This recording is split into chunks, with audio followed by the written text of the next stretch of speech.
Hello, everyone, and welcome to the news for the week of 4/27. This should be a Wednesday if we haven't missed the upload for some reason.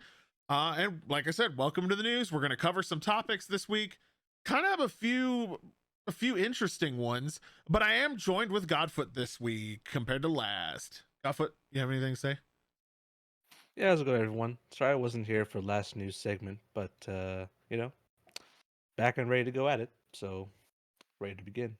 All right, let's hop right on in this week by talking about the fact that Call of Duty, specifically Warzone and Call of Duty, the recent ones, Vanguard and Black Ops Cold War, they have lost 50 million players in a year. And it was a very, very bad year for Warzone.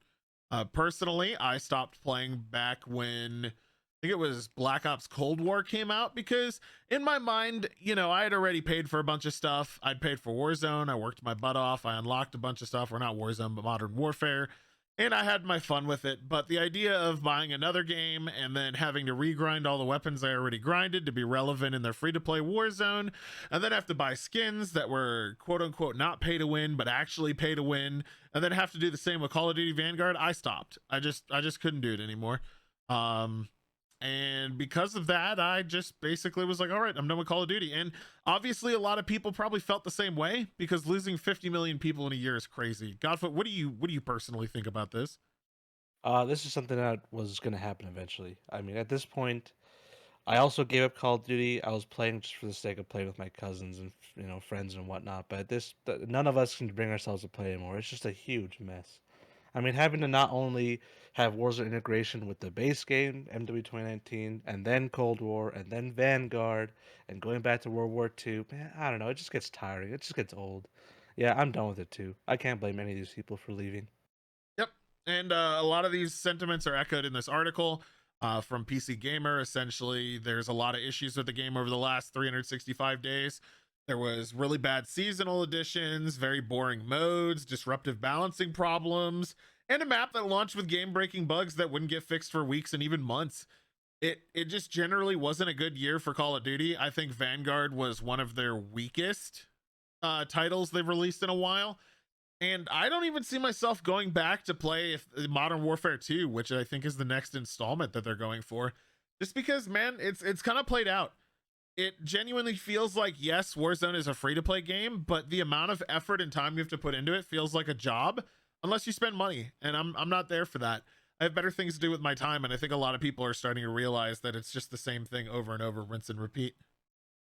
And next, we've got Dying Light 2 getting a new game plus mode. Hey, not really big news, but still something people were asking for. Outfoot, what do you think of new game plus? That's great. I mean, I enjoyed Dying Light 2, right? The story, but the gameplay is still fun. Lack of guns is annoying, but it's still fun to just the new parkour is just so excellently done. And New Game Plus just gives an opportunity to try everything all over again. Maybe get some bonuses to skill points and everything else and whatnot. But this is a welcome addition. I mean, and it's a free update too. So what's there to complain about? Yep, and they're going to be adding new parkour challenges along with the platinum medal for people who got it. For golds every time, people can get up to platinum now in those parkour missions and challenges. And there's going to be 30 new skill points. I mean, just more stuff for free. New Game Plus is going to be fun. Definitely feel like going through and playing the game super bogus is always enjoyable to do, especially with Dying Light or any title like that. So hey, good stuff. Next on the news, we have the fact that Elon Musk has officially bought Twitter. This is not to be confused with the fact that he made an offer the day before, which is what this article talks about originally, but now the confirmation that Elon has had his offer approved by the Twitter board / shareholders at $54.20 per share, which basically means that he gets to own the entire company. And I believe he said he was going to be taking it privately after. Yep, Twitter will become a privately held company. And this is really big news because Twitter is one of the biggest, top 20 at least, social media platforms that people use, especially in the United States. I think Twitter personally for gaming has a massive influence over what we see. And any one person owning a social media platform always goes bad. I'm not going to judge the guy. A lot of people are very polarized about this because it's like, hey, He's going to allow certain individuals back that a lot of people thought were taken off the platform for good reasons. And when one person owns something, it's very easy to push a narrative that they want, because there's a lot of people that are going to look at it, and you control the platform, so you can push a specific narrative and suppress another, and most people will never find out about it. So, Alpha, what do you think about this? So, first and foremost, Elon Musk. When it comes to him, I don't mind him. I think it's a good that he's trying to forward the world scientifically with SpaceX and whatnot. But to have someone privatize a large social media platform can only end in not savory, uh, terms. People who want to exercise their rights for free speech. I mean, it becomes a gray area, and with Twitter being the 14th most used social media platform, having that kind of control is really, really going to tip the scales. Yeah. I mean, my biggest complaint with it is the fact that you look at what happened with Facebook, with Zuckerberg selling private information and straight up stealing things off of people's phones and doing some really, really shady stuff that he actually got fined by Congress for. There's just one person. He makes all the calls. So, well, I'll have to wait and see, but I don't have high hopes for it. EVE Online is going to be increasing its prices, and CCP says the hikes are necessary to ensure the continued development of EVE, but players aren't convinced or happy. And I mean, with any game like this that's been going on forever, obviously prices are going to increase with the times. Blizzard did it with World of Warcraft. A bunch of other MMOs have done it, especially with releases of expansions. So yeah, it's going to be going up in price to $19.99 a month, or basically $36 for 2 months, etc., etc. And they're raising the prices for the first time since 2004. Personally, I don't play EVE Online anymore. I did for a few years when it came out. So that was a lot of fun back then.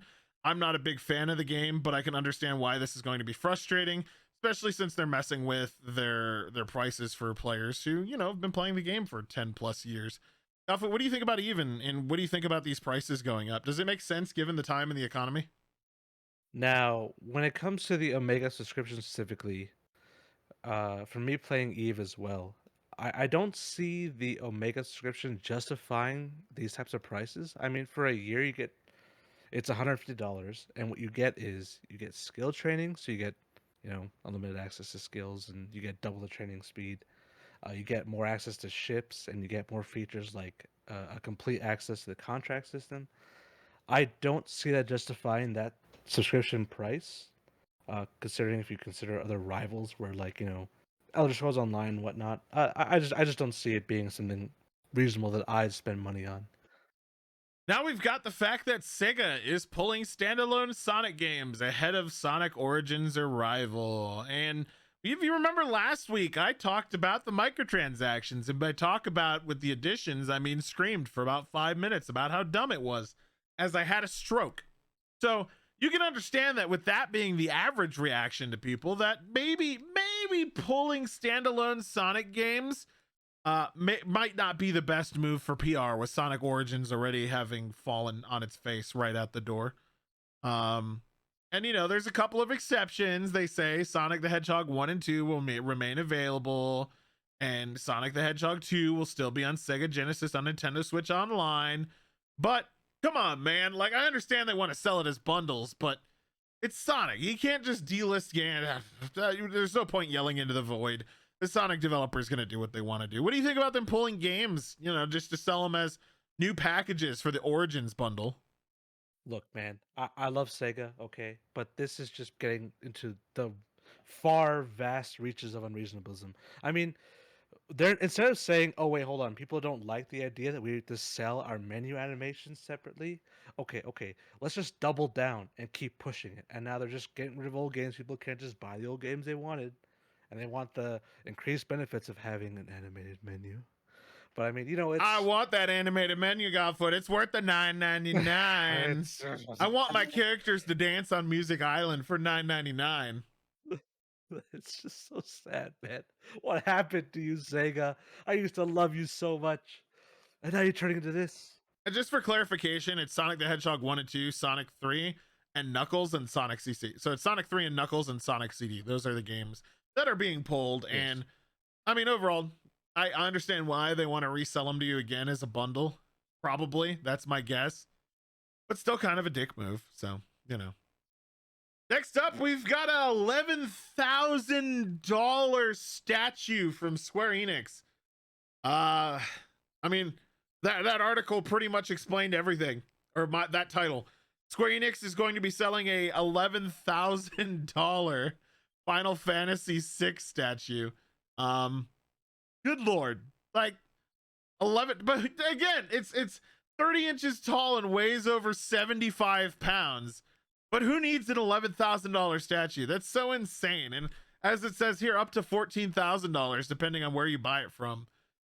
Even the Final Fantasy creator called Square Enix out for just how absurd and dumb this is. Godfrey, what do you think about this? Knowing that you're a man that splurges on extravagant things sometimes, how would you? Let me ask you this: if there was a 30-inch tall, 75-pound Kiryu statue from Yakuza, would you buy it?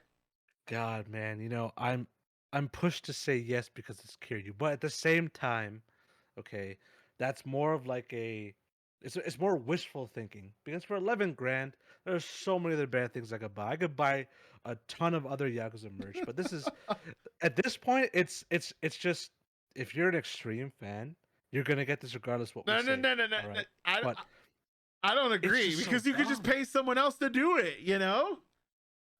I mean, for that price, you could, and believe me, this is gonna get scalped beyond belief in terms of price. So Yep.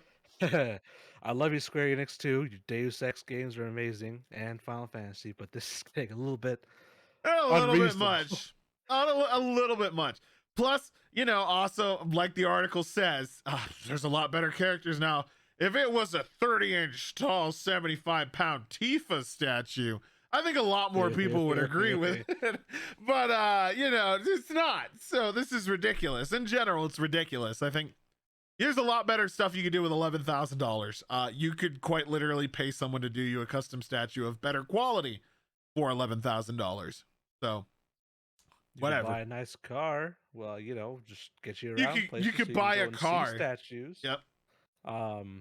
Just we could basically sit here all day and list a bunch of things that are better spent for 11,000. But 10,000 cheeseburgers. Del, please. We All talked right, about this. next article. Diablo Immortal is coming to PC after all, as we knew it probably would because of the response at BlizzCon, and it is launching in open beta on June 2nd, the same day as the full mobile release. And I don't know if you remember that. Godfoot will probably drop it in because he's a great guy and he knows how to edit. The "don't you guys have phones" thing, out of date April Fool's joke. Current plan is to be on mobile, both Android and iOS. We don't have any plans at the moment to do PC. Do you guys not have phones? Yeah, you guys all have phones, right? But it was inevitable because people, honestly, the response generally was, oh, it's going to be on mobile only. Well, I'm just going to run BlueStacks and emulate it anyway. So back and forth at Blizzard ended up with them basically going, hey, we're going to release a Diablo Immortal PC version. And I'm personally not excited and don't give a shit. I mean, that's basically what it is. I don't want to play a fucking mobile game where I have to swipe to progress in Diablo.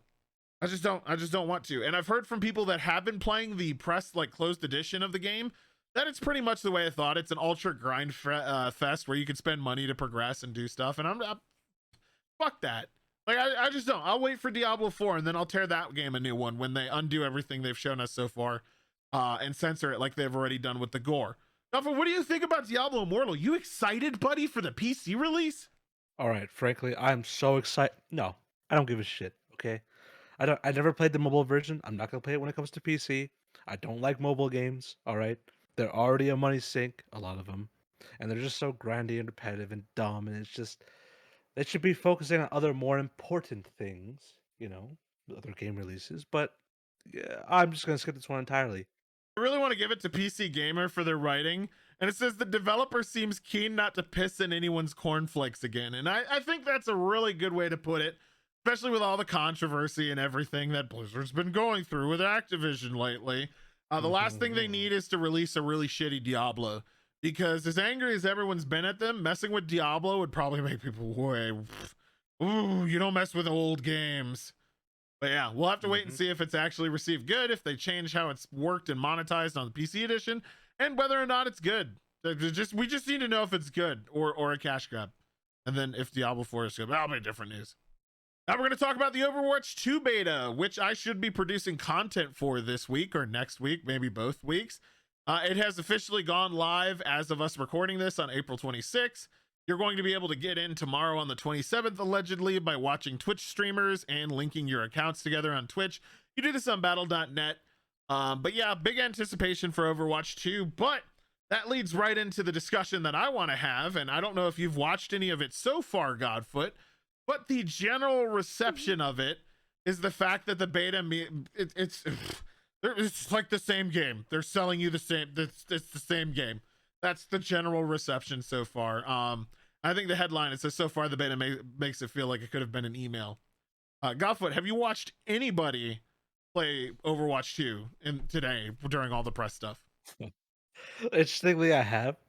I remember looking at the trailers. I'm like, is this just DLC for Overwatch? What's going on here? I was so confused, and I stopped playing Overwatch maybe about 3-4 months ago. It's a good game and all. It's very competitive, but I just got so washed out. I think they might be releasing Overwatch 2 to help bring back those washed out people and get them back into the fold and whatnot. But as far as I can tell, even as a slightly above average casual consumer, it looks like the same game. Yeah, no, that's the response that people are giving. Yeah, you go to any Twitch streamer's stream of it right now, and their chat's just like, what the heck? This is the same. It's the same maps. It's the same game. It's the same. I believe I was on the Reddit earlier, and this isn't verbatim, but I remember seeing the top post. It was essentially, congratulations, you've made it. It was the competitive Overwatch Reddit. I remember now. It said something like, you've waited 300 days for a balance patch. You waited 900 days for a new character. And I'm just like, holy crap, dude. This is just a balance patch with a new character. It is. It is. And it really is. It really is. And now, obviously, this doesn't include the PvE mode. But for people to have waited, wonderful. People have waited, 900 days allegedly for a new character. 300 days for a balance pack. Oh, I'm so sorry, Overwatch community. I didn't know. All right, I didn't know. We didn't know. How could we have known? But they did put a new character in, which is cool, and I believe it was Sojourn. I think that's the new character. And they did a lot of balancing. So, hey, maybe it'll be worth it for people that own Overwatch, especially with the PvE. But go check out the beta. You can get into it if you want to see for yourself again by just going and linking your Twitch and then watching streamers with drops enabled tomorrow. So, yeah, hey, do it up. Or today. I guess this will be today on this article. Go watch it now. If you're listening to this, go now. It's now. It's right now. Last on our articles for today, we're going to be talking about how it's entirely possible that Ubisoft may be the next big company bought, probably by Microsoft, if I was going to be honest with you. As their stocks have not been doing so well, the company's not been doing so well in general, and the past few Ubisoft releases were met with a lot of criticism, especially the recent Ghost Recon. I believe it was Breaking Point. Didn't do very well. Not good at all. Did awful. And they've also had a lot of delays with things like what was that pirate ship game? I don't remember the name of the pirate ship game. What is the name of the pirate ship game they're working on? Skull and Bones. Game. That's right. I got it. Skull and Bones. Oh, yes. They're working since that stuff got delayed, and a bunch of the other titles got delayed as they went through and did quality assurance and things like that, especially after Breakpoint. It's, with Activision Blizzard getting bought, it's not too far-fetched to think that someone could come in and buy Ubisoft. And as much as I don't like some of Ubisoft's decision, I gotta say, I've always been really a huge fan of how they treat people. Their social media people are fantastic. Their PR people are fantastic. The developers are always so forgiving. I like them as a company. I like Ubisoft as a company, even if I don't agree with their decisions. So I think it would be negative if Ubisoft got bought. just because there's so few like big companies nowadays, and you've got like EA and Ubisoft and Microsoft, and then Sony and Nintendo, and that's like it as far as like, and CD Projekt Red is like giant developers. And so Ubisoft makes multiple games. So I guess it's a publisher, not a developer. So they're just one of the big publishers left, and it sucks seeing them all bought out. And I wouldn't want to lose Ubisoft, even if they've made a few decisions. Goffett, what do you think? So as you know, I am a huge fan of a multitude of Ubisoft games and series. I like the way they've been doing Wait, things. hold up. Do you say Ubisoft or Ubisoft? It's Ubisoft. I say Ubisoft. Is it Ubisoft? I don't know, but continue. Is that Goff, what's but I just supposed to want to know be? what people think. Like, what is Tell your us in the idea? comments, okay? Yeah, tell us us in what the the right comments what way you pronunciation say is. Ubisoft, because I've Yeah, heard it both whatever, ways, and I've but- never actually heard the correct way of doing it. So continue. Have you Goff. heard it from Ubisoft themselves? Did they ever tell you? No, I don't remember. I think it just washed over my brain. I've talked to Ubisoft devs. I think it's Ubisoft.